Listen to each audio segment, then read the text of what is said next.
Anita, how's your mental health? Questionable at all times. You know this. Yeah, how's the mental health of your children? Also a little bit tricky. Can I tell you my experience in trying to find therapists for myself and my kids, Mel? Yes, please. Okay, this is how it goes. You ask around your friends and your family for a referral for somebody who's nearby.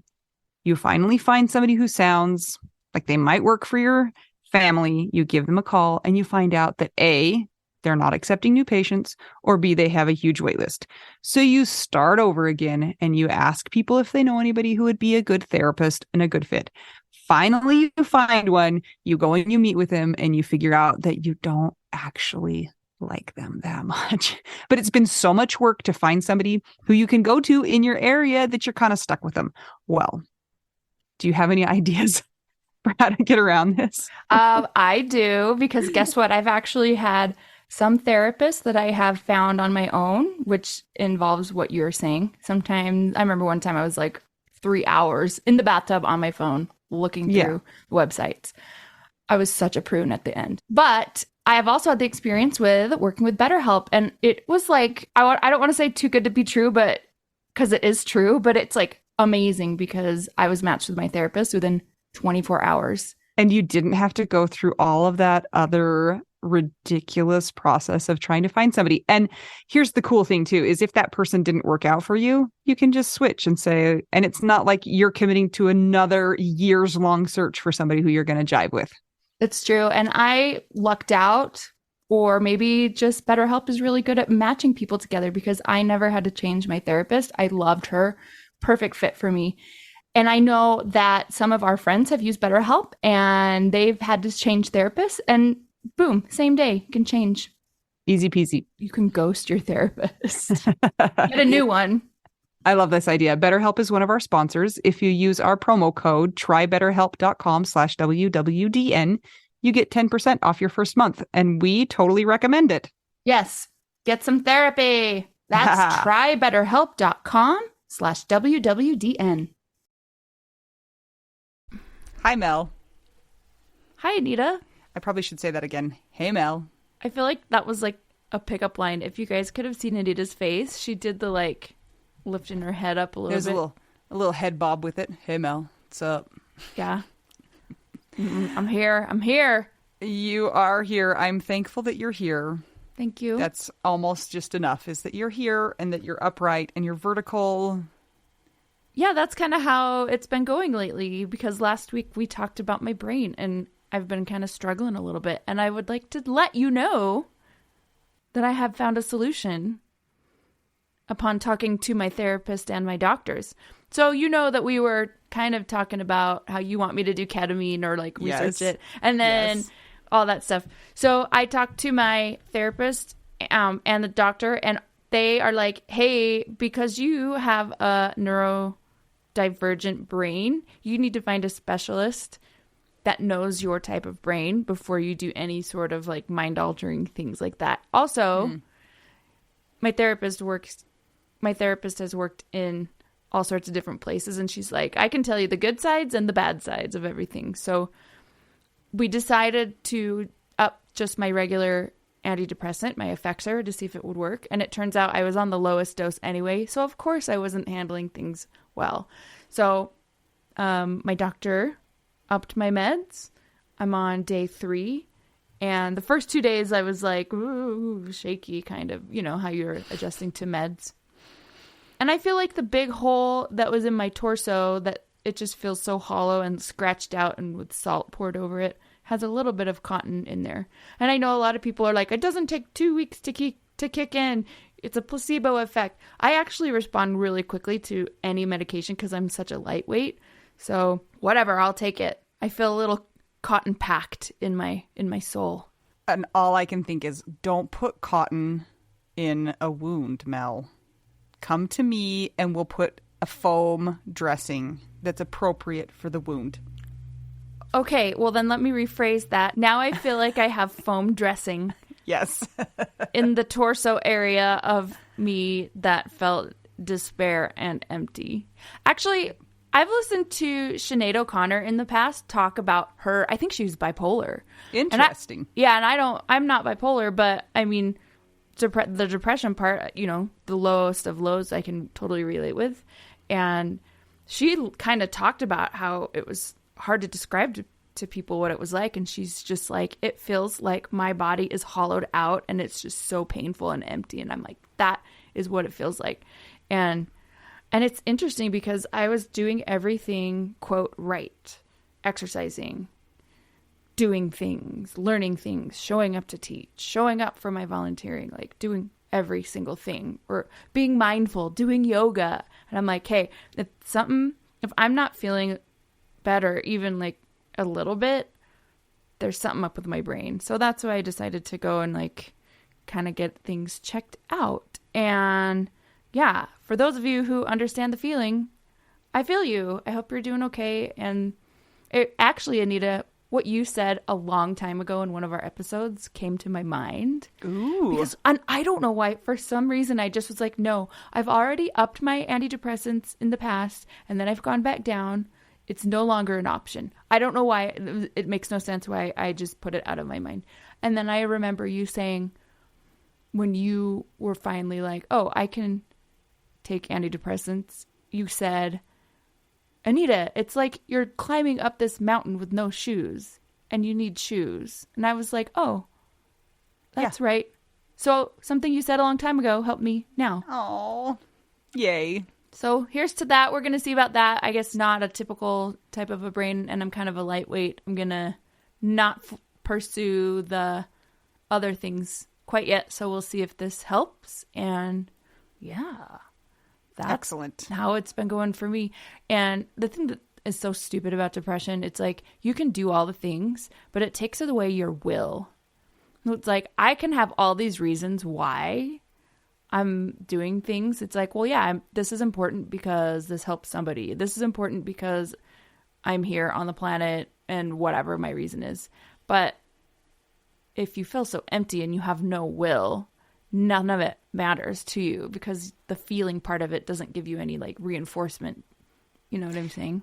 Yeah, I'm proud of you because I feel like sometimes when you're in that depressed state, it's even hard to get the motivation to look for not a solution, but something to help. You know, it's like you can't even mobilize yourself to say like, what can I do? And so I'm proud of you that you talk to your doctor and you talk to your therapist and you have a plan and you're doing something. So good job, Mel. Thank you. I feel like I have a good support team as far as those guys go. And my doctor too, because he actually lost a daughter in high school to suicide because she had chronic migraines. Mm-hmm. So he's like hyper aware of like, hey, what are your thoughts like? Let's talk about this. You got this. Everything is going to be okay. You're important. And I'm like, I'm doing this stuff. I'm trying, I'm exercising and I still feel like this. And he's like, okay, we're going to work through this. And so I think there's something just about them saying the term we, because so many times like you are so isolated in how you feel that when it's like, well, you need to do this, you go do this, you got this. I'm like, oh, when he said, we got this, it's going to be okay. I'm like, okay, I feel supported. Thank you.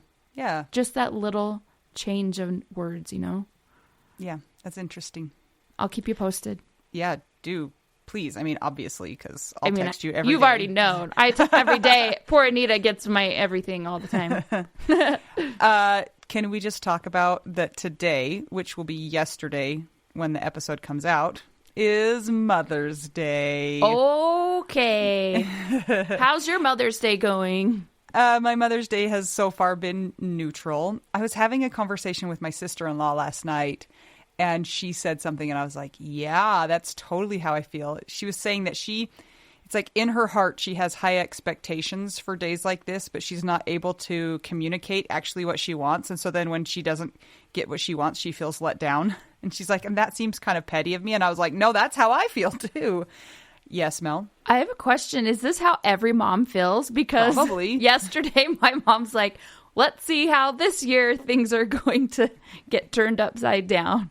Yeah. It seems like Mother's Day is a hard day for people, but I used to be totally fine with it when I had a living, alive husband. I was like, oh yeah, you guys can pretend to love me for one day. And the ironic thing, I do think every mom feels like this, is like, you cannot just give me a card and then act like an ass the rest of the year.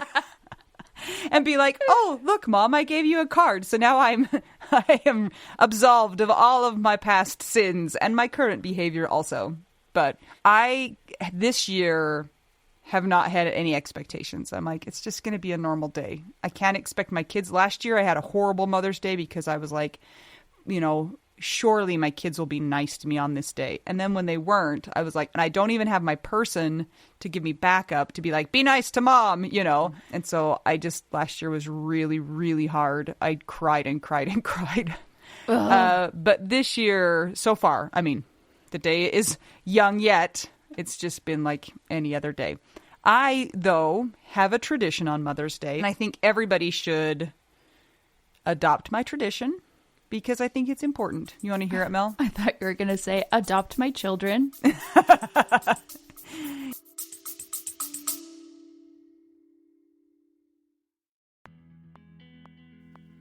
Sometimes we assume that unless we had a huge life insurance payout, we don't really need to know anything about investments or even finances. But guess what? A little knowledge of finances is critical for all of us. Maybe your partner was in charge of that stuff, and now you find yourself making all the decisions. Maybe you're mad about that. Maybe I am. Nicole from the He's Gone But the Money's Not podcast is here to help. She tackles financial literacy by telling the stories of women and widows and finance experts, and shares the lessons they've learned as certified financial planners. Whether you know a lot and feel confident in your financial decisions or feel unsure about all of that stuff, there is more to learn. Listen and subscribe to the He's Gone But the Money's Not podcast on all podcast platforms. This ad was paid for by Rockhouse Financial, an SEC-registered investment advisor.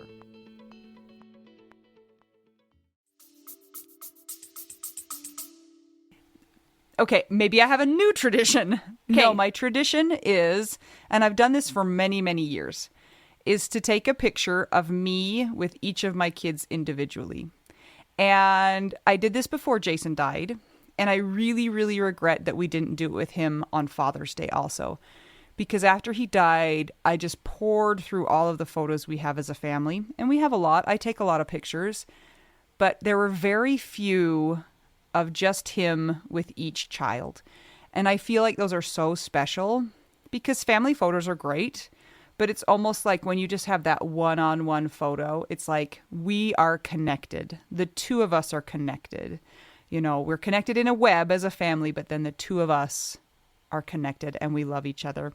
So I'm really cognizant about keeping that tradition alive. I want my kids always to have pictures with me. I want pictures with my kids, each one of them. I see them as individuals. I love each one of them. So that's what I'm going to be doing after we get done recording today, is going to take, and they're not like, we don't go and get professional photos. They're just like a snapshot in the backyard or whatever. But yeah, that's my Mother's Day tradition. I like it. Yeah. So go take a picture if you're a mother and with your kids. If you're not a mother like me, I've always just felt like an other on Mother's Day. It always just felt like it never applied. So it's like, oh yeah, well, I have a mom, so I'll give my mom a thing. And now I'm 40, and I'm like, I'm still not one. And I have dogs, an idea. So what? Okay, so there's Mother's Day in May. And there's Father's Day. Yeah, there needs to be an Other's Day in what day? In what month? Today. I feel like we talked about this last year. Did I? Oh, we did? I don't remember. Other's Day? Yeah. Yeah. Okay. Remember I said Happy Other's Day. No, I don't remember. Oh. Okay. Never mind. So to those who are kidless like moi, Happy Other's Day or Other's Day. I don't know. Nobody wants to make anybody feel like an other, but I have a question about that, Mel. Okay. I feel like recently there's been more of a push to be inclusive. And so people are like, Happy Mother's Day to those who wanted to have children but can't have children. Happy Mother's Day to those who are fulfilling the role of a mother. Happy Mother's Day to those who didn't want to have children. Do you find that to be helpful? Do you like that? Or do you feel like people are trying to push something on you that doesn't really fit for you? I'm glad people are saying things like that and just acknowledging that if you're a woman, that it can be a sensitive thing, and that it's not necessarily everybody's favorite day. Because before, I mean, I don't know. I swear I hear more bad stories about Mother's Day than good, even from moms, like from moms and non-moms alike. Like you were saying, the expectation. And I know in our family, we've like always had a disaster happen, like some drama happen out of nowhere. Like that's the tradition, right? And then for me, it's like, well, I know it. I mean, I'm in Utah, so shocker that it's all about families here. So for years, I just felt like people were saying, well, happy Mother's Day because one day you will be one. And I'm like, yeah, but what if I'm not? You're putting me in a box, or, you know, or they just ignore and don't say anything. And so it's kind of like lose-lose with that. So now that I'm at a point where I'm just like owning everything myself and being like, I'm going to make things however I want them. I'm going to make up my own day. I'm going to make up my own traditions. Or I acknowledge that I am not somebody who has born a child out of my womb or adopted a child, or, you know what I mean? Or had stepchildren or anything like that. I'm glad that there's language being put to those of us who don't have kids, because really and I've talked about this on the podcast before, I have felt like I do have a special role as an adult that's in kids' lives that's not their parent. And I know that that's really important. So I don't know if I would call it like, put it in the group of Mother's Day, because it's not. It's kind of like happy, awesome aunt / mentor day. But I do appreciate that people are kind of acknowledging those of us. Because I don't also feel maternal. That's the other thing. Yeah, well, that's why I wondered. I was like, do you want to be included in Mother's Day? Like, is it like that's not for me, guys, because I don't feel like that. Or if it's like, yeah, I would like to be acknowledged as, I don't know, not a mother, but somebody who does have a role in Mother's Day. I think I'm a little bit neutral on it in that way, because I know that I'm not one, but I know that I have an important role in people's lives. And I know people's intentions when they're wishing me a happy Mother's Day, even though I don't have kids. And they're like, happy dog mom's Mother's Day. I'm like, okay, cool. But I don't know. But I've really worked a lot on trying to not take things personally, and then trying to change what I can change, and letting people also be what they are. Like, yeah, I don't have kids. I'm not a mom. Anita's a mom and has a lot of things going on that come with being a mom. So like, yes, Mother's Day to you. So I don't feel offended personally, but I, of course, understand why it's like very painful for a lot of people. Yeah. I'm kind of just like, at this point. I would also just like to give a shout out to another group of people who Mother's Day is probably really hard for, and that's widowers. You know, like that's got to be a rough day, because the person that is the mother is gone. And then I hear over and over and over these things like, you know, nobody can do what a mother can do, and nobody can step into that role. And that's just got to be like a dagger to the heart, because you're like, I don't have a choice, you know, and of course I can't replace my wife, but I'm doing the best I can to be mother and father, you know, so. Yeah. Yeah, we see you, widowers. Here's a big hug through the podcasting universe. Mel, this conversation also reminds me of something else.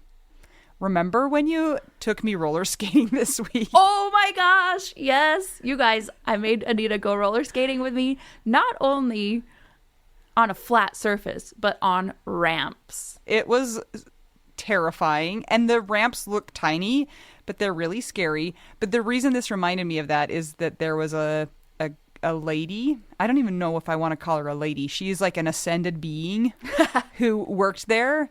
And she was like helping. She has like sparkly teeth and like just very like she's the best. Doesn't live on this planet. She is a unicorn. Anyway, she was helping us and like giving us pointers and tips and telling us how awesome we were.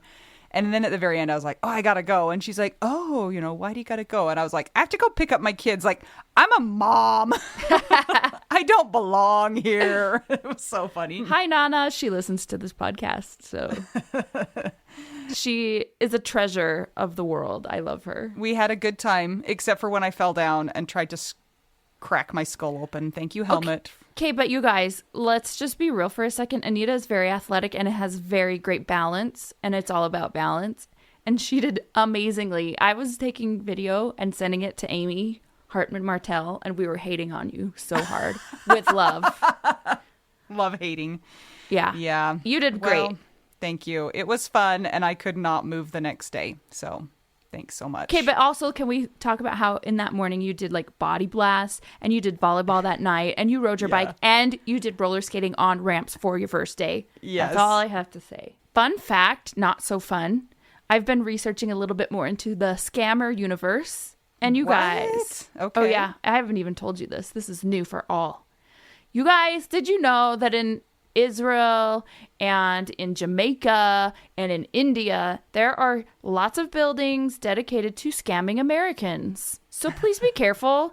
They target like office people. Buildings? Yes. Yeah. Yeah. And when they talk to the scammers about what they're doing, they're like, don't you feel bad? And they're like, no, I don't feel bad that those people are so stupid that they like give us their information. So guys, just be aware and know that they are especially going to be going after people who are lonely. And that includes our demographic, widows and widowers. And they said that too. Barf.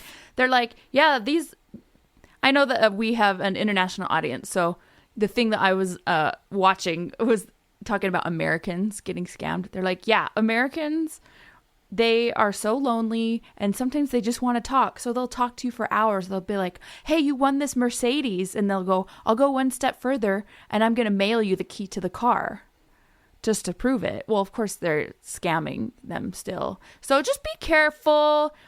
There's one of my favorite YouTube channels is this guy that scams scammers.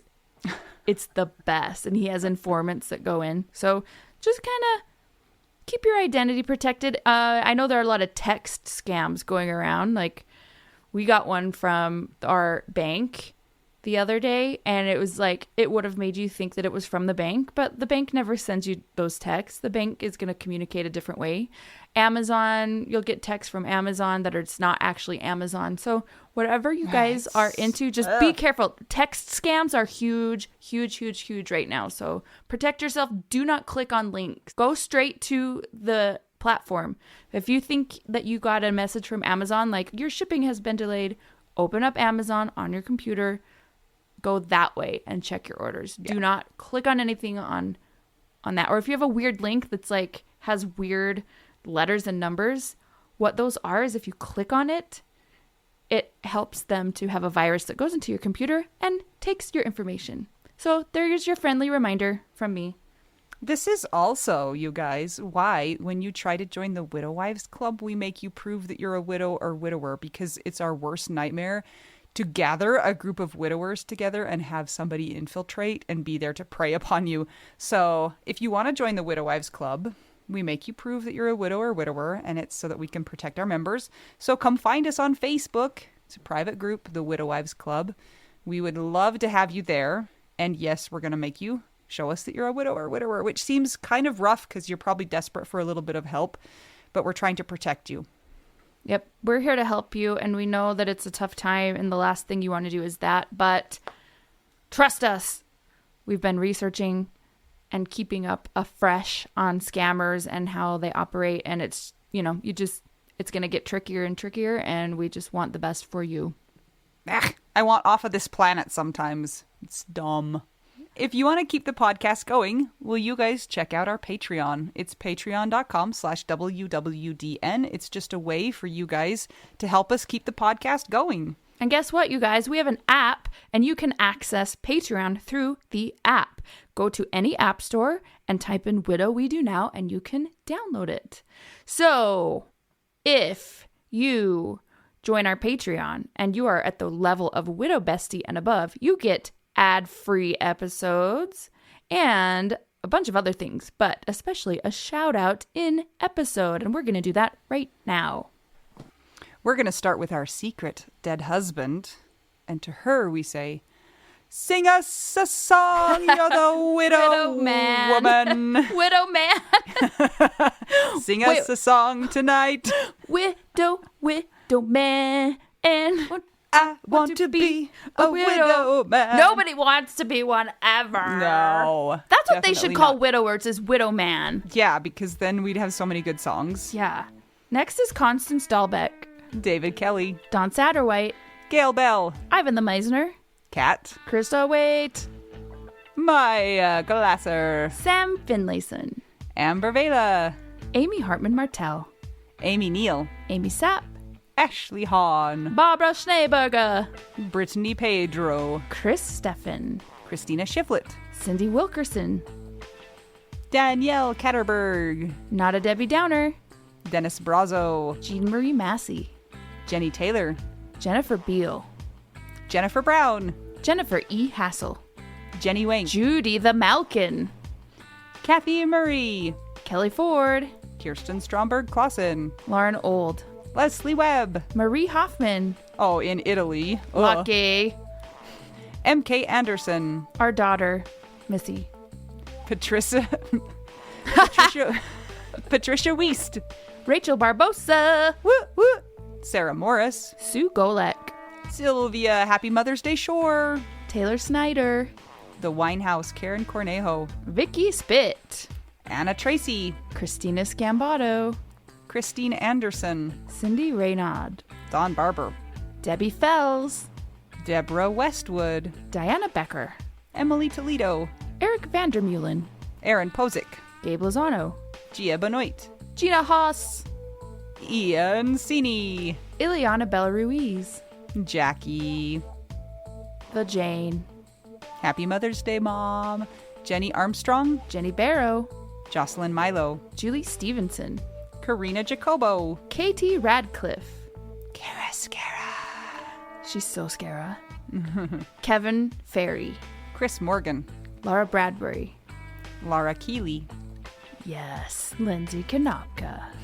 Lori Farrington, Marjorie Lewis, Mary McGowan, Megan Montague, Melissa Bowers, Melissa Hancock, Peter Rupkavina, Becky the Zebra, Sarah Kennedy, Stacy Saywert, Sunshine Haven, Tammy Teravist, Tara Wallace, Valerian Catan de Tuliar Root Packer. and last but not least, we have Appropriate Foam Dressing Wendy. Or up your antidepressants, Wendy. Thank you so much. We love you all. Thank you for supporting us on Patreon. We appreciate you guys so much, and it's hard for us to even explain how much you mean to us.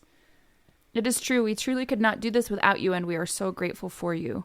If you are not able to join the Patreon but would like to help support the podcast, please send us some tacos at buymeacoffee.com/widowwedonoww. And if you guys are not able to do either of those things, will you please give us a rating and review? It is my birthday coming up, and that's what I want for my birthday from all of you, is to give us a rating and review, a nice one on Apple Podcasts or on Spotify. Please and thank you.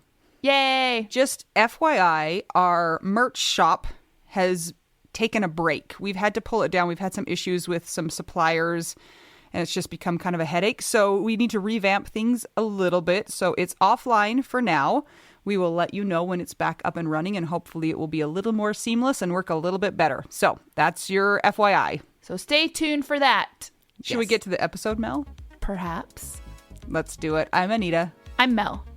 We're two young widows, and we're just trying to help you figure out widow. We do now.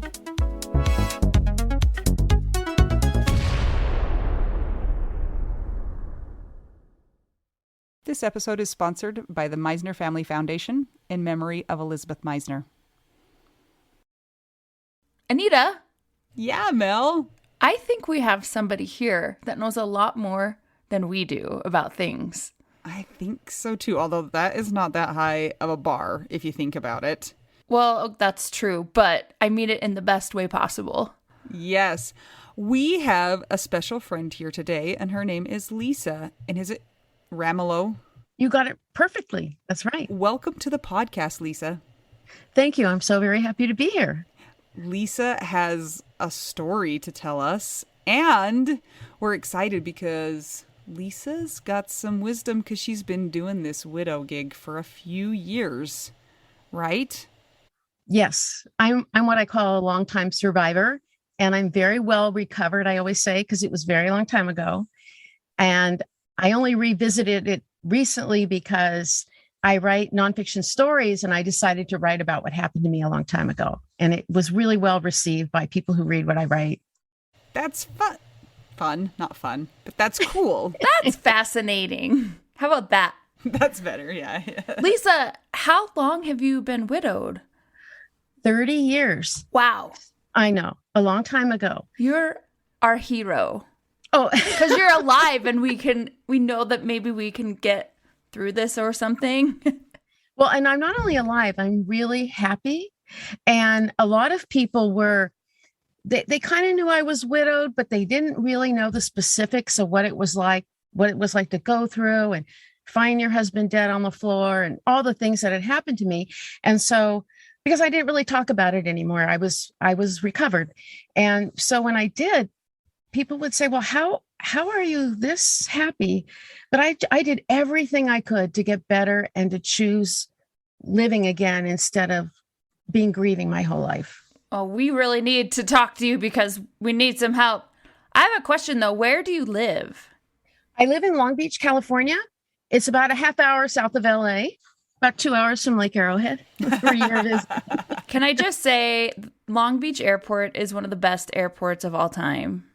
It is such a great airport. It's so easy to get in and out of, and they art decoed it. It's beautiful. You guys, this is a big deal. Mel has very strong feelings about airports. Whenever we have to travel somewhere, the first thing I say, or the first thing she says when I say we have to go to this place, I hate that airport. It's the worst airport in the entire universe, which there are a lot of those in that category. And then every so often she's like, I love it. Yes, it's true. I toured a lot and I did music a lot. I mean, you're flying 2 to 3 times a week. And so you get to know airports very well and airport codes very well and which airports you like to fly into and which ones you hate to fly into. And Long Beach Airport is like my top 3. okay, Lisa, we have got to back up. We've got to back up a few years so that we can learn about your before life. So tell us a little bit about your person who died and your life that you had with that person. Okay. So my husband's name was Walt, and I started working at Rockwell International, and he was my boss. Scandal. But we kept that kind of quiet, and eventually I transferred to another facility. And I was really torn about falling in love with him because he was 22 years older than I was. And my parents were livid and angry and were going to cut me out of their will. And they did all this stuff to me. So I didn't end up marrying him for about 6 years because I quite frankly had a hard time with all my parents' grief about it. And I was worried a lot too. Like, what if something happens to him? What if we have kids and something happens to him? And he'd always say, oh, honey, I'm not going to die on you. And so we did get married and we were together 11 years. So he had 3 daughters from a previous marriage that I met when they were teenagers and I was in my 20s. And they're wonderful girls. We all get along.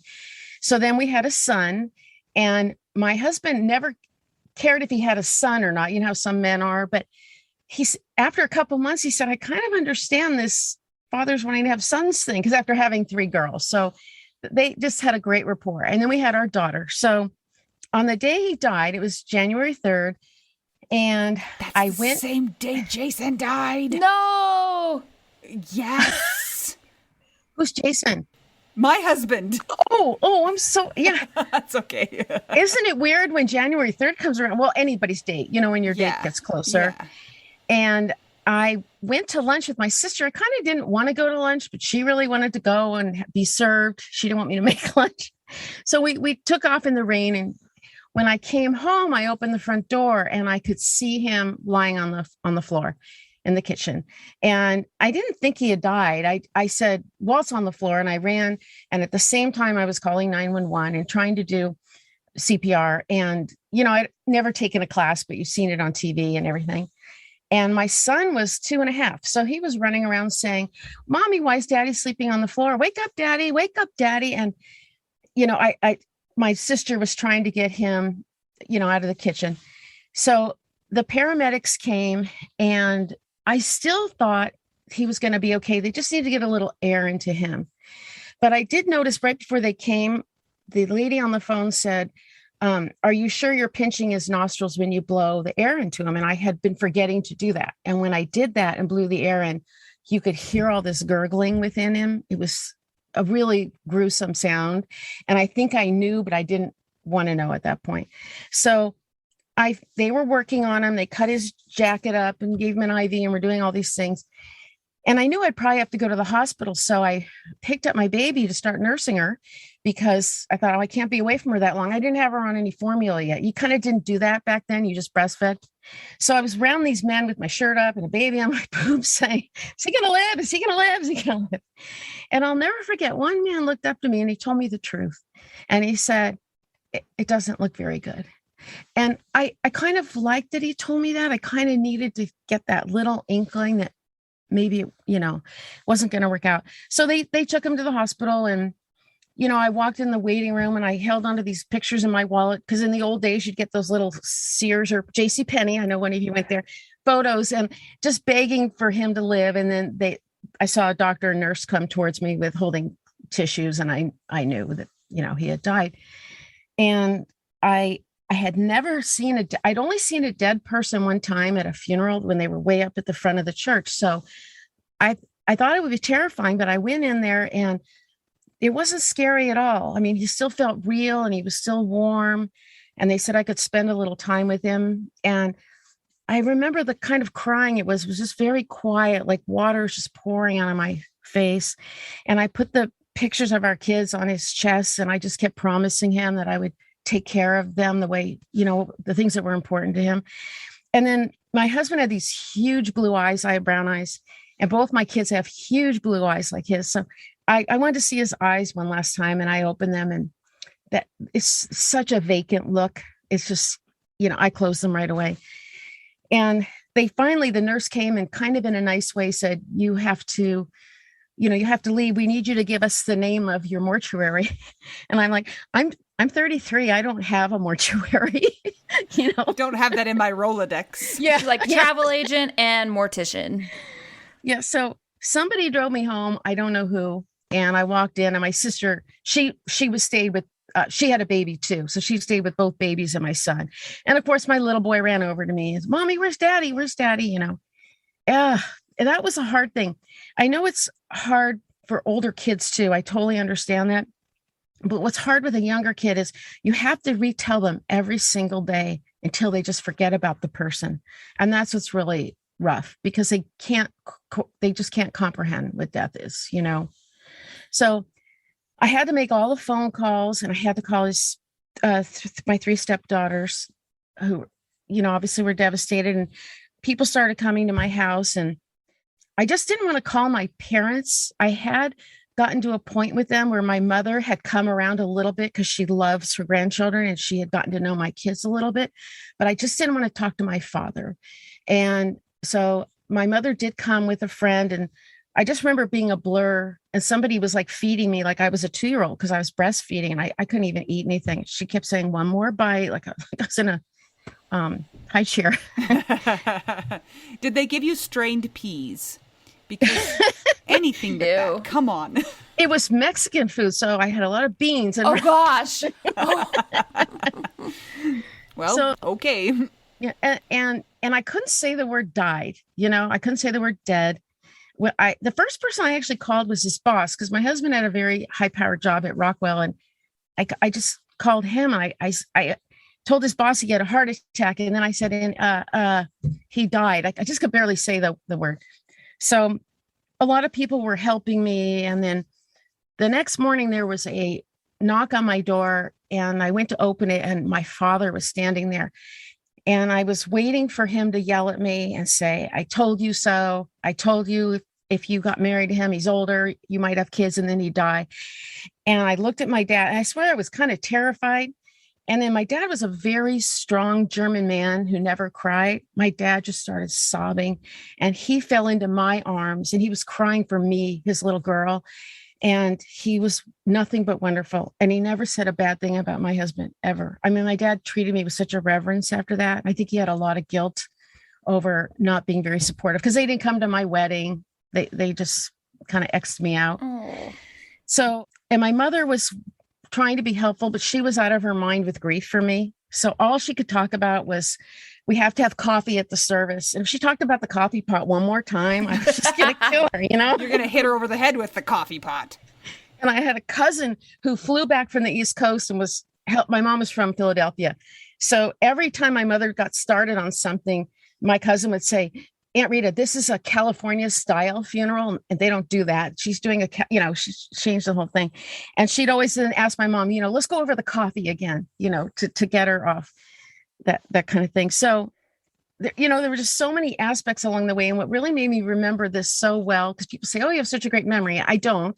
It's just that you remember the things that people did that were kind, like the emergency guy saying he might not make it. And just things along the way, like after seeing him in the emergency room, I didn't want to have a viewing. I didn't care about that. But my husband's mother was still alive and was coming from Spokane, Washington. And my stepdaughter lived in Oregon. She said, please don't do anything with Dad until I get there. So I had to have a viewing for them. So I had no intention I was going to go to the mortuary, but not go see him. I didn't want to. And so my mom and my cousin went in together, and they came out, and my mom started wailing, don't go in there, he looks horrible. And my cousin said, he looks great, which was so stupid too. And I got really distraught. Like, did they put the right clothes on him? Because, you have to dress them and put all that stuff in their pockets or whatever. So my sister, Teresa, who had never seen a dead person, and she had no intention, she stood up and said, Lisa, I'll go look at him.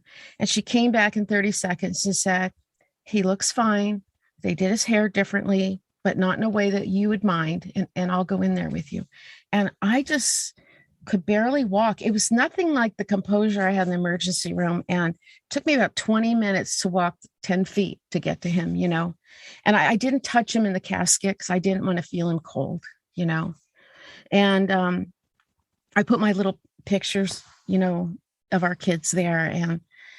And then jumping around, but another kindness was I wanted to bring my kids to the service because it wasn't going to be an open casket. So I didn't have to worry that my little boy was going to see his dad like that. But my husband wanted our kids to go to everything. So I knew we'd want them there. So I was worried about what I would do if the baby got fussy, because she was 3 months old. So I had a friend who had twins, the same age as my baby. And I called her and asked her if she would come to the funeral. And if I needed her to take my daughter, could she come and get her?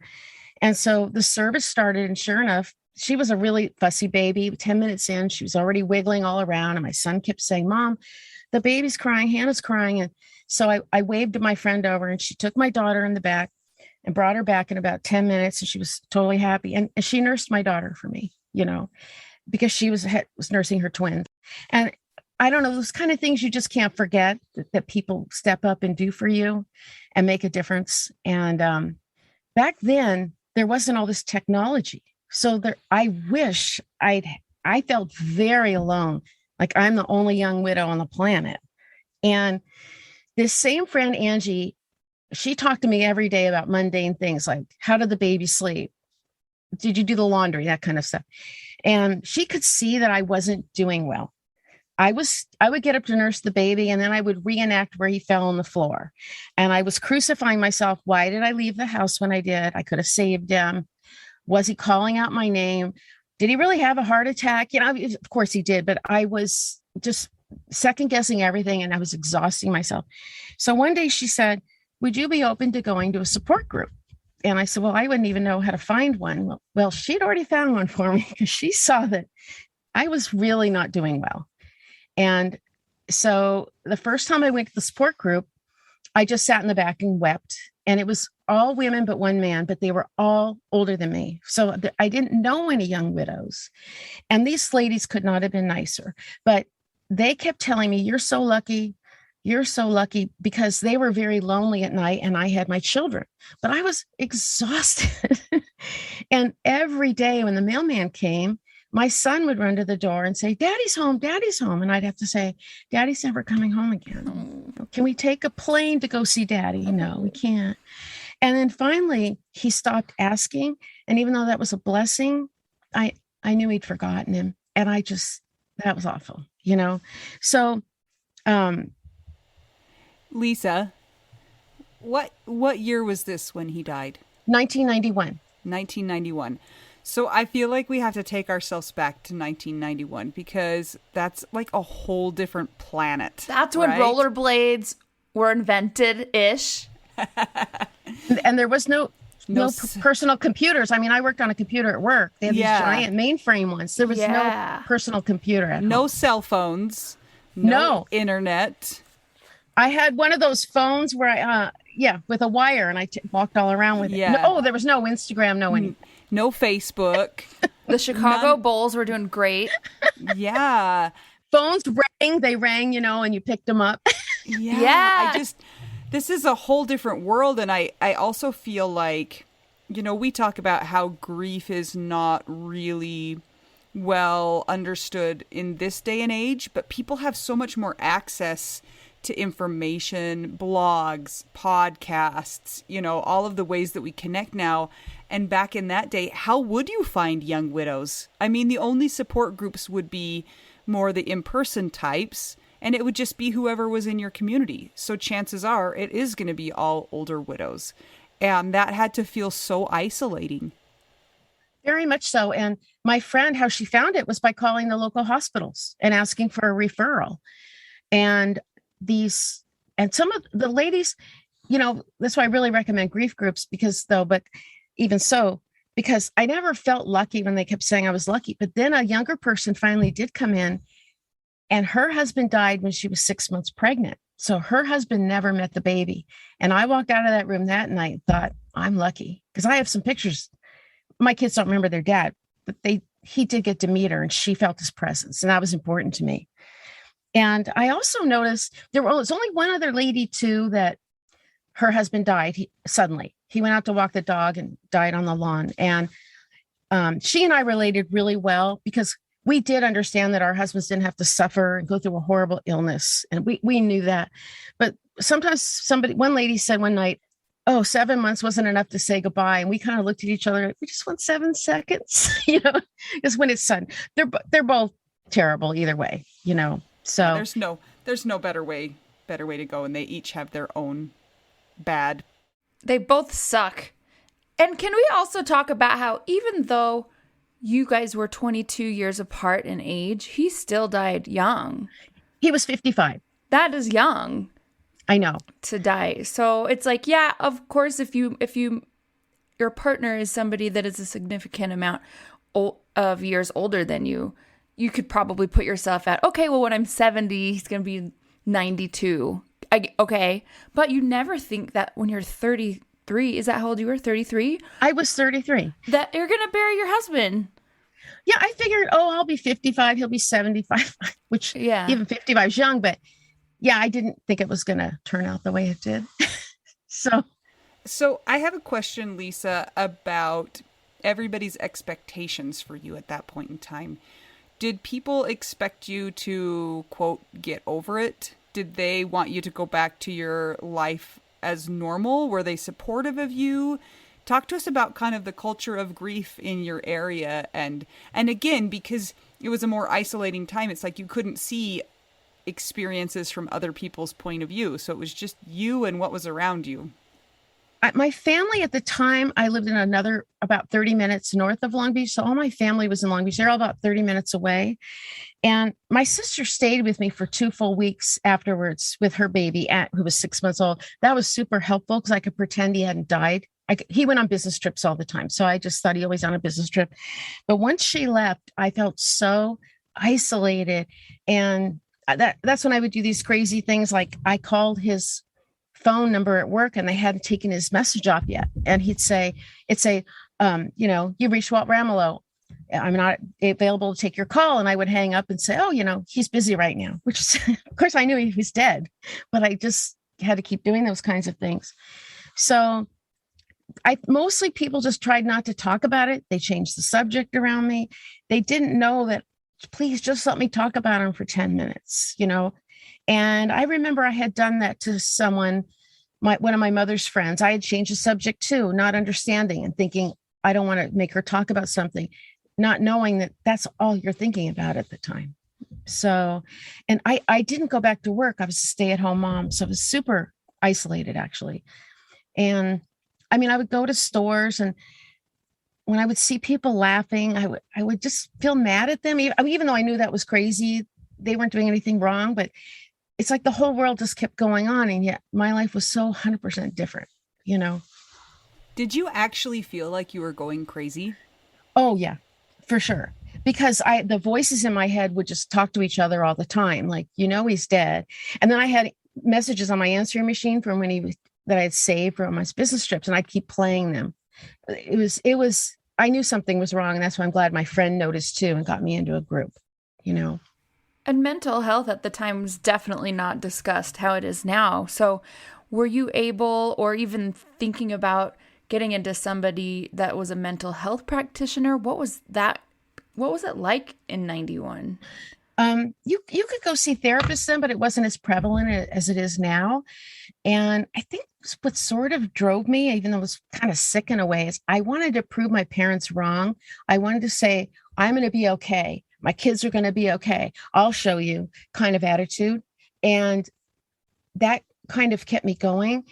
But I don't recall if I wanted to see a therapist right away. I think I did later.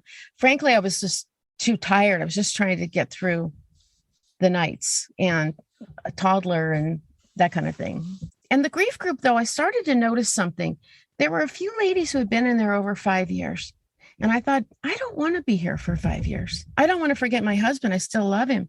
But I don't want to be a longtime member of this group. I want to be part of the living group, part of the people who still want to live their lives, even though they love their person, And so I thought, I'm just going to try and do whatever I can to lift myself out of this without forgetting him, And I would look for the littlest things. Like I remember, you wake up every morning and your first thought, oh, he died. Oh, he died. That would be my first thought every single morning.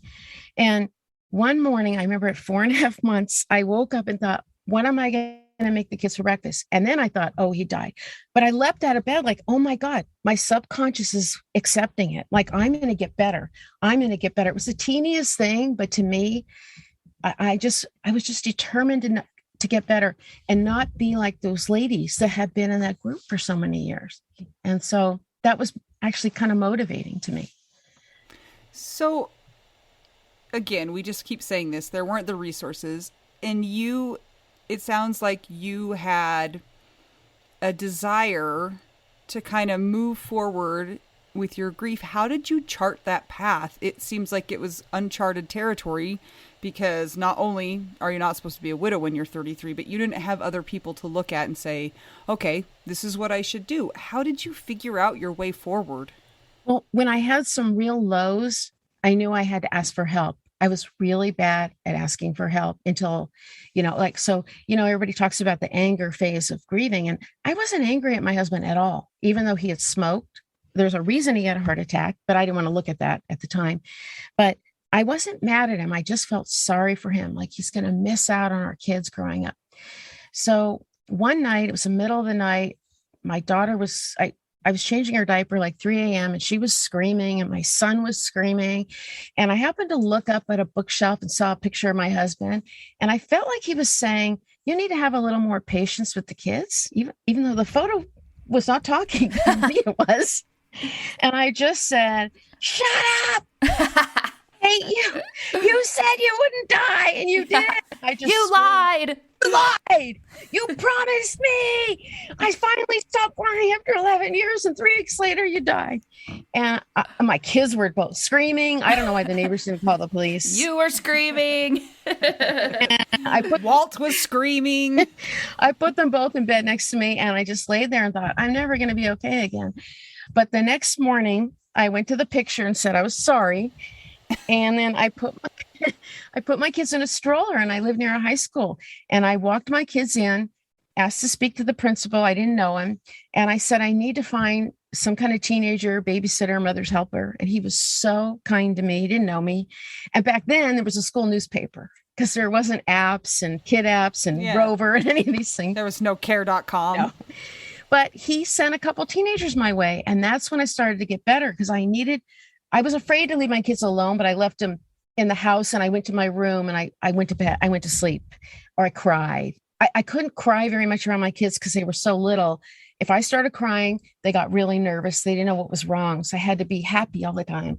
So most of the time. So I used that time when I had teenagers over to do my grieving, to get some sleep. And that is when I started to get a little bit better. And I could see that accepting help was really a good thing.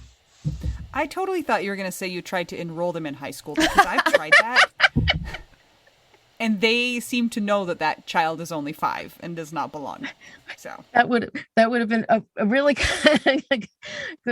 good part of that story. I didn't think of that. I was too tired. I have a question, Lisa. Back to the old lady grief group thing, and they were in there for like 5 years. We notice. We have our online support group, and there are people who have been widowed that amount of years and some beyond, and they're in there to kind of help reach back and help lift up, or like, every once in a while, like they're just like, I'm not okay, but they're not sitting there and kind of like regressing. I'm wondering what it was like with that grief group that you were in. Were those people in the group, were they there wallowing? Were they there because it was like their social group? What was it like? Okay, so I understand what you mean about, because I'm in a few groups now, on Facebook groups, and I offer some advice here and there, so I understand that. But I think it was these ladies' social group. But also I started to notice that the ones who'd been in the longest could only glorify their husbands and say they were perfect. And the people who seemed to be returning to life could say little things like, well, I don't miss his snoring. And I liked when people were honest like that. And I know that it was very counterintuitive, because you don't want to think anything bad about your spouse. But at the same time, I had a friend who was getting a divorce, and she was in a divorce group. So all the ladies in her group hated their husbands and thought they were pariahs. There's not one good thing about them. In my group, you had these ladies who just, all their husbands were saints. And I thought, you know what? Neither of these is right. And that kind of gave me permission in a way to look at the fact that, well, he did have a heart attack. He did smoke since he was 15. He did, not to put my husband down or anything, but looking at real life and I really wasn't going to miss. That sounds really mean. I hope you ladies understand, but because the more I watch these ladies only talk about their sainted husbands who never did one thing wrong, I thought, maybe it's better to be like some of the ones who are willing to tell the whole story. Oh, I was so glad I could park in the garage and hog the whole garage. Are you kidding me? Okay. No, yeah, and it's true. And it's like when somebody dies, there is that glorification kind of syndrome that happens. And I remember when my husband died, I was like, well, yeah, he was a great guy and he was amazing. And at the same time, it was helpful for me to remember that he had flaws, because he was a human. Because I'm like, well, wait a minute, like, that's not real life. Like, I know some people say I don't like to speak ill of the dead, but I actually think it's not. I don't know. Maybe this is rude to say, but people who are living were human, and they had problems, and they were not perfect, and that's part of the human experience, is that you are not perfect. And so identifying some things like that, where it's like, okay, well, my husband was a theater director, and sometimes he got mad at people and he would yell. And it's like, thank you. That helps me to feel better, because it's like when you put him on a pedestal and they're like with the saints and whatever, it's like, it doesn't seem real. Yes. And I had an experience kind of like what you just said. My husband sometimes would go out play poker at this club and he would be gone all night and we'd get in huge fights about it and everything. And one night, I think he'd been gone about 3 months. And I woke up in the middle of the night and I didn't really know where I was. And I thought, oh, he's not here. Is he at that stupid club? And then I woke up all the way and thought, oh, he's at Forest Lawn. He's always going to be at Forest Lawn. I don't ever have to worry about where he is. And then I felt horrible and it wasn't glad that I wasn't glad he died, but I thought, well, I'm really glad I'm never going to have to worry about that anymore. And one good thing too is the way my husband's sense of humor was, I knew that he would not care whatever I needed to do or to get to a good place, because he would just want me to be happy and be a good mom for the kids. So it was okay for me to sometimes look at the things I wasn't going to miss, And to yell at his photo. Yeah. Tell me he's a liar. Yeah, I think there's something about being authentic about your experience is also really helpful, because we get contacted by people all the time who maybe their marriage wasn't so wonderful. And when somebody else is willing to kind of be honest about that, it forms a connection, because that other person feels like, I'm the only one who's had this experience, and that's isolating, and it's really upsetting to feel like you're the only one. And if everybody just pretends that everything was perfect and lovely and wonderful, then some of those other people are like, oh, well, I didn't have that same experience. So I'm always so thankful for people who are willing to be authentic and vulnerable about their true experience in life, and not the Instagram worthy, sugar coated, everything was lovely, everything was the best, my husband was perfect, or my partner or my wife, or whoever it happened to be. And that's something that I feel like is a little bit tricky for our kids too, because we want to talk about the good things about dad. But yeah, my husband was also a human, and there were definitely times where I was like, I hate your guts. Even though we had a wonderful marriage, it's just like, that's like you said, it's the human experience is to not be perfect. Yeah. And some people have had marriages where there were affairs going on, or there were other things like that. And so like Anita said, we do get reached out to from time to time, thanking us for people who are willing to share the not so great, So, and even good marriages, like she said, can have all the bad parts in them too. So I think it's really great that you were okay to live with the authenticity, Lisa. And I have a question for you, because Anita's about 3.5 years out. I'm 4.5 years out. When did you start noticing a shift into your kind of healing? At about almost 2 years, my father, who I had forgiven, he opened this business with a partner and didn't know what he was doing. And the partner was setting him up to steal from him. And he asked me to come help him. And this is why I always tell anybody newly widowed, like, try anything. Try things that even you think you would never want to do. And my father had asked me to come help him and show up one night. And I really didn't want to. It was a restaurant and I didn't know anything about restaurants. I'd worked as a hostess when I was 16 and I ate a box of those Andes mints and they fired me. So I didn't know anything about restaurants. But I put on a dress and I realized I hadn't had a dress on in 2 years. I was always covered in baby food So a couple nights in the restaurant, it was like all these buried parts of me started screaming, like, let us out, like being a woman, not just a mother. And when I say just a mother, I love being a mother. It was my number one thing I always wanted to do. But my creativity, I just stuffed all these parts of myself way down low. And I never in a million years could have written that script like, my father's going to open this business. That's going to save me. And I didn't even want to go. But I'm so glad I did, because I started to see that maybe letting the other parts of me that I'd suppressed out, let my creativity out, was going to help me. And so I think it was mostly the 2-year mark. Nice. So when you say creativity, how does your creativity come through? I would show up at this restaurant all the time, and I started learning about this business. And I had never wanted to own a business. I was an engineer for 8 years. I worked on the space shuttle program. And What? oh, Wait, that's sorry. so cool. I'm sorry. Yeah. You're like, I'm just gonna drop this here. By And the then way, I'm a continue rocket on. scientist. It's fine. And then we'll just keep going. Well, yeah. And that's where I met my husband at Rockwell. Yeah. I was a software engineer. And, Wow. and so, and then I quit when I had kids because I wanted to be a stay-at-home mom. That was really important to me. And so with this business opportunity that kind of fell into my lap, it was a long court thing between these partners, and my father ended up with it. And he said, do you want to try running it? I would go to bookstores and buy books on management and marketing. I didn't know anything about those things because I have a different kind of brain. And so I had to learn how to make a business, how to get customers, how to talk to people. There were so many things that I needed to learn that I didn't know, that it gave me the chance to figure all that out. And I ended up owning my restaurant for 27 years. So I was a very different restaurant owner, because most of them want to have a concept or they're a chef. And it was Italian food, and I'm not Italian and I can't cook. So I was cheating kind of. But it's so much more about running a business, and there was so much to learn about that. And I didn't know anything about it. And it started to kind of feel good to use my brain in another way. So I wasn't just saying, oh, he died. Oh, he died. Oh, he died.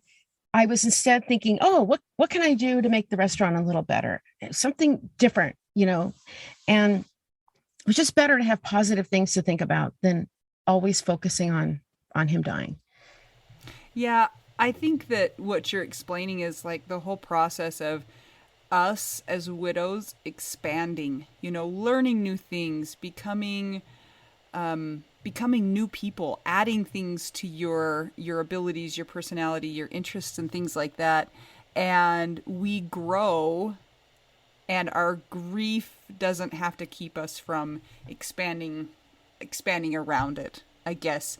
I'm curious if you can tell us, this might be a hard question, but I just am curious, can you give us a snapshot of what life was like, maybe like 5 years after he died, 10 years after he died, 15 years? Like, what were you doing in all of those kind of stages, and how did your life change? Well, at 5 years, I had moved.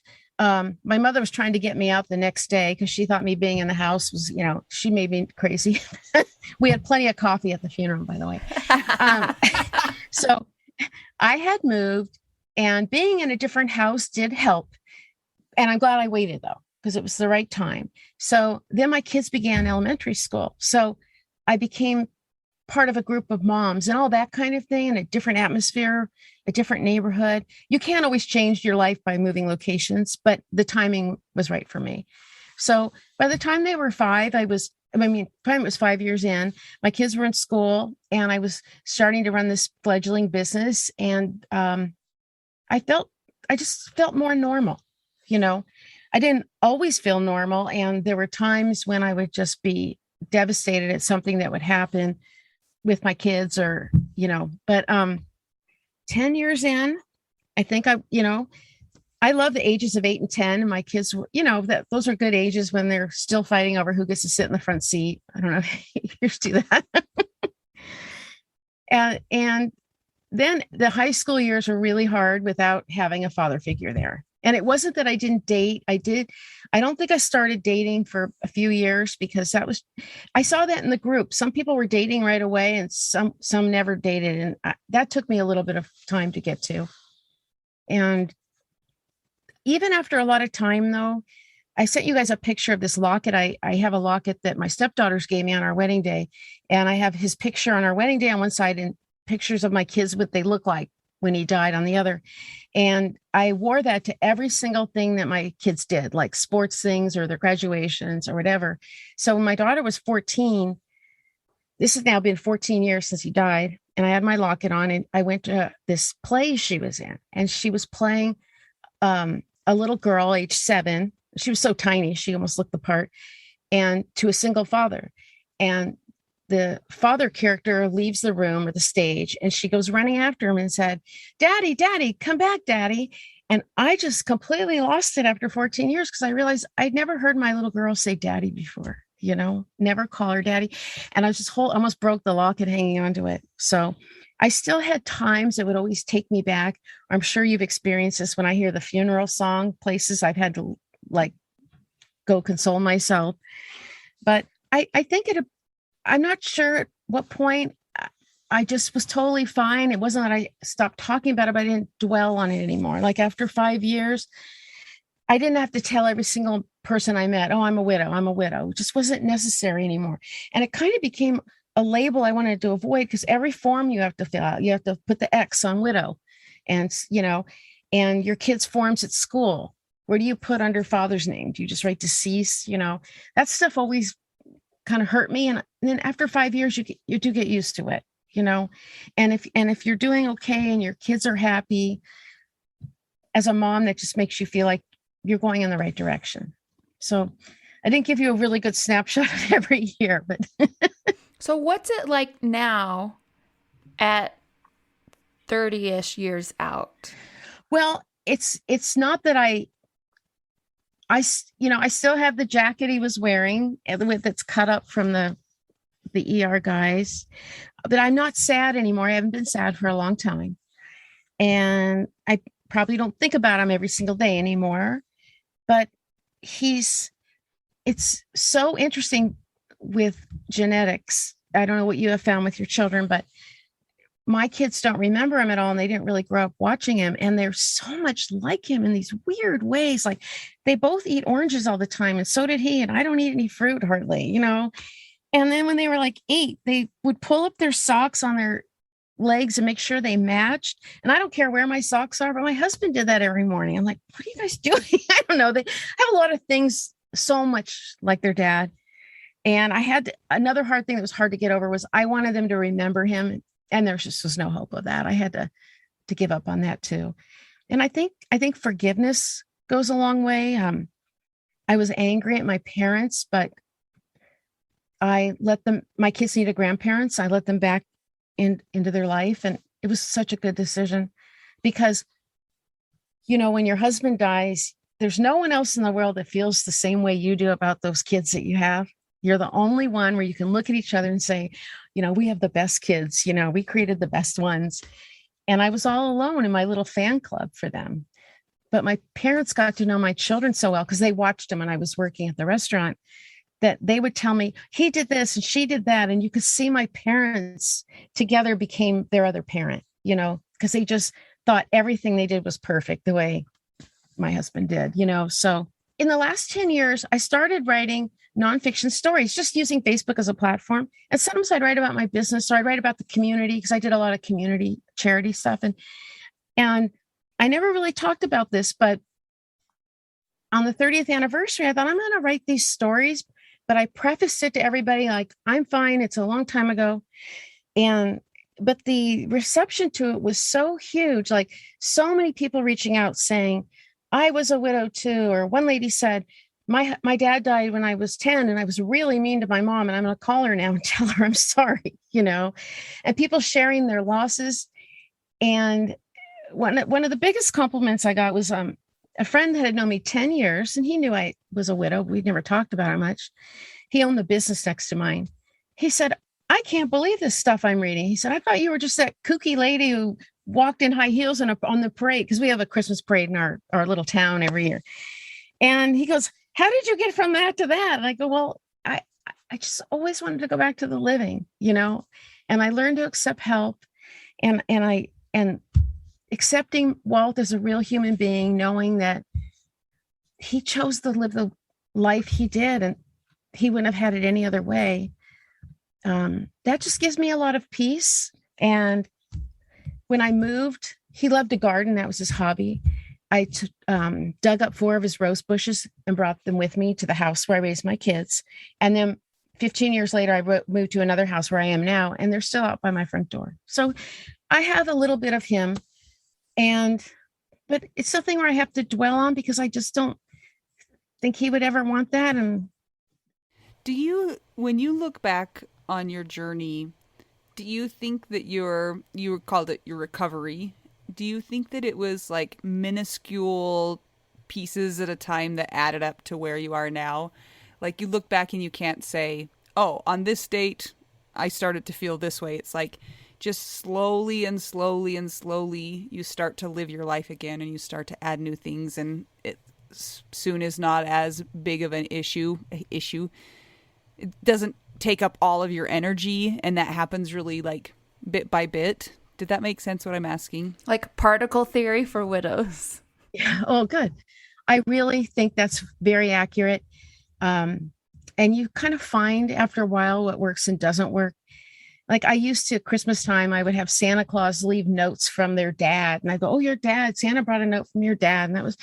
And then after a while, and I used to take my kids to the cemetery on Father's Day. And one day my brother-in-law said, hey, I'm taking my kids to the park. Do you want me to take your kids too? And I thought, you know what? My kids are better off being with a living man who's their uncle and loves them, with their cousins. They don't need to go to the cemetery again, And so slowly but surely, and those little things, each one you kind of realize you're turning away from the memory, not from the memory, but from that life. You're leaving that life behind. But I always felt like, okay, this is the right direction to go in. I think you're right. It's those little things that all add up. Lisa, if you could offer one piece of advice to somebody who is maybe within the 1 to 3 year mark of grieving, what would you say to them? Well, I know this is really difficult, but in these days of so much technology, accept that you're going to be okay one day. You just know it. Like, I think I kind of knew that I could find a way out, and just know and look for the little tiny things, like how I woke up at 4.5 months and didn't think, oh, he died first. Look for the littlest tiny markers that you're getting better. And you'll be so happy for those little things. And then they will add up to a state of like peace and acceptance, where I love thinking about, well, it brings me no sadness, just all happiness, especially looking at my kids with their giant blue eyes. They look just like him. It's like, they didn't even come out of me. But, I guess that, and also accepting help. If you're stubborn like I was, if somebody offers help, they really do want to help you, and try and take those offers of help. Lisa, do you find yourself ever being hit by a grief bomb, an unexpected grief bomb 30 years later? Do you ever see anything that just makes you think like, that's so rude that he died, he missed out on all of these things, or anything that makes you feel really sad? Mostly it's the funeral song, because he liked Elvis Presley, and I picked Can't Help Falling in Love with You. So recently I was at my daughter's apartment. She lives in Santa Monica, and her boyfriend put this movie on that had that song in it. And my daughter freaked out when and I said, it's okay. It's not that I get so upset. It's more like I have to go into a place for 3 minutes of quiet by myself, where I just quietly thank him for, loving me, because he just loved me so much, and loving the kids. And I kind of already, I already feel like it was, I hate to say this, meant to be. I don't think of it like when you said the grief bomb, like this is so horrible. It's because I have such an acceptance now that it couldn't have been any other way, that I have a lot of peace about it. I don't know if that makes sense.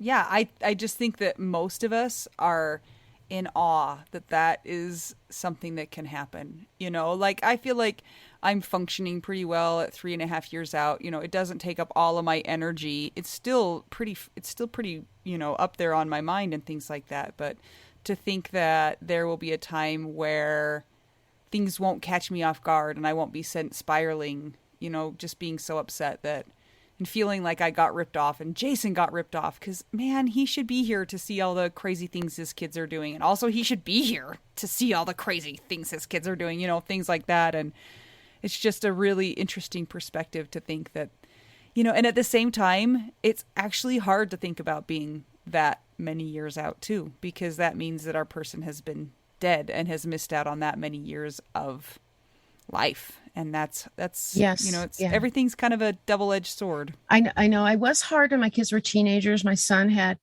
some issues and stuff. And I thought, damn, I wish you were here to help me with this. I I would be a little bit mad sometimes then, that was hard. But then I just got to a sense of peace about it, I guess. So. Okay, Lisa, this is super important. Are your kids normal human adults? Functioning. Is that what you mean by normal? Yeah, functioning, not a drain on the system. I don't want to sound like a braggart, but both my kids went to Berkeley. My son has a degree in economics. He did have a lot of issues. And I mean, he got arrested in high school once. I mean, we had all our crap too. Good. I'm so happy. Believe me. I mean, he got arrested at the prom and I thought, what's going to happen to this kid? And I was so frustrated with my husband then, but he ended up getting a degree in economics and he worked in commercial real estate and he made a lot of money, but he hated it. So he's been living in New York City for 10 years and he's an entrepreneur now and he makes hats. He saved up all his money and he said, Mom, I just don't freak out. Whenever he says, Mom, don't freak out, I try really hard not to freak out. But I'm going to try something different. I'm not happy with what I'm doing and I've saved up to try a whole new path.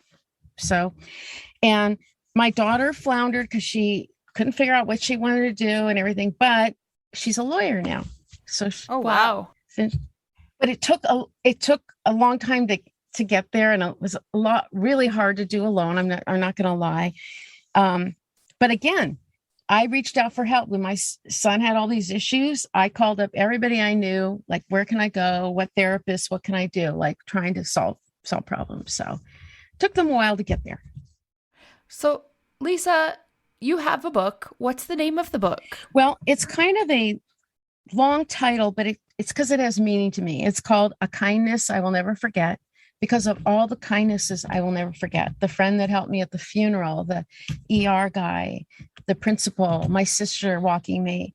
And everybody always told me I should write a book. And I never intended to write a book about this because mostly I write about up-to-date things and heartwarming stories with a lot of humor, the way you guys are. Like I'm more self-deprecating humor and really, really into being authentic, but funny. And so, but these stories were so well received that I found a self-publishing coach who helped me put it on Amazon. I didn't want to do Mel's job of all the technical. I said, I'll never do that. She said, you can watch YouTube videos. I won't do that. So I wrote it all and she helped me with be an editor. And I never intended to be an author and I didn't know what would come of it, but I'm glad I did it. So where can people find your book? It's on Amazon and Barnes and Noble. Okay. And I subtitled it, what did I subtitle? A Young Widow's Story. Nice. So, for the record, I don't think that's a long title. No. Okay. Perfectly reasonable title. So. Lisa, you seem really fun to hang out with. I'm so glad that we got to meet you. You have lots of resilience and you just seem like such a great lady. So thank you for being here with us today. Thank you so much for having me. I've just loved your podcast. I've been listening to, it's so funny you interviewed a Kelly Ford and a girl worked for me named Kelly Ford with the extra E. So, well, now you have to be friends. Kelly. Yeah. Kelly's awesome. I'm so glad you're doing this for so many people out there. There are so many in the groups I've been in. I just cannot believe how many young people have lost their spouses. It's a lot, Yeah, and how different it is than when you lost your spouse, because none of this existed. Yeah. When you were going through it.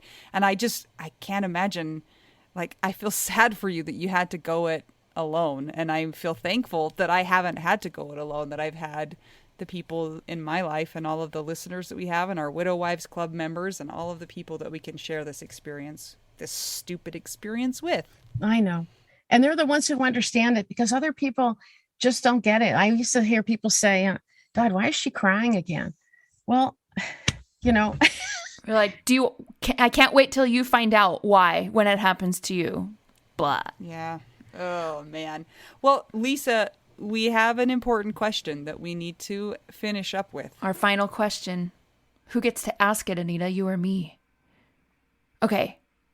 What is your favorite cheese? Go. Well, it's really two things because I love manchego cheese, but my whole life I've loved cottage cheese. I know that's very boring. Ooh. But I'm mostly vegetarian, so I usually just put a little bit. It's got 16 grams of protein, a half a cup. My kids are weird; they eat it too because I raised them that way.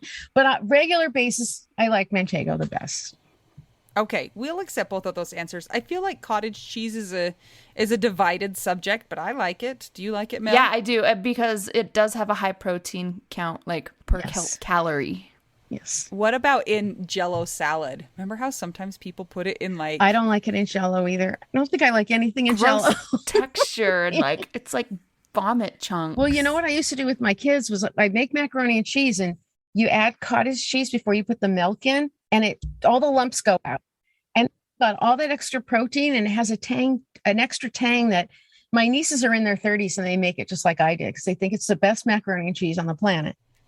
I feel like that was our first like widow cheese tip of the whole podcast. Yeah. And people should pay extra for that. Okay. So And from a we'll send rocket out scientist, yeah. Seriously. Hey, if we're in California sometime, will you make us the macaroni and cheese? I will make you the macaroni and cheese. We'll fly into Long Beach and we'll yeah. get mac and cheese. Okay, we're going to have a party in Marie's backyard. She probably lives close to you. And you can bring the cottage cheese. Wonderful.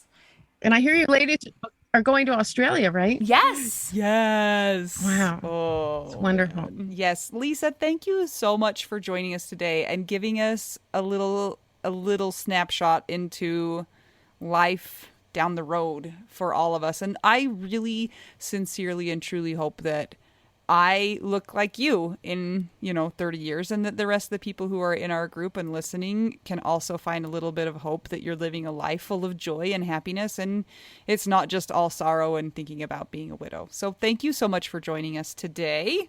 You guys can find Lisa's book on Amazon and Barnes & Noble. And we'll link to it in the show notes too. You can follow her on Instagram or Facebook. And come join us in the Widow Wives Club. We were just talking to Lisa about how to get into that. So it's a private group on Facebook. You just have to answer all the questions to make sure that you're actually a person who's had partner loss. And if you want to keep the podcast going, consider joining our Patreon. It's patreon.com/WWDN. If you would like to buy us tacos, please go to buymeacoffee.com/widowwedonoww. And if you don't want to do or can't do either of those things, then just give us a rating and review, a nice one, on Apple Podcasts. It's free to do that. And until we talk to you again, I'm Anita. I'm Mel. And I'm Lisa Ramelow. And we're two young widows and a widow who shows us the way. And we are all trying to figure out widow We do now.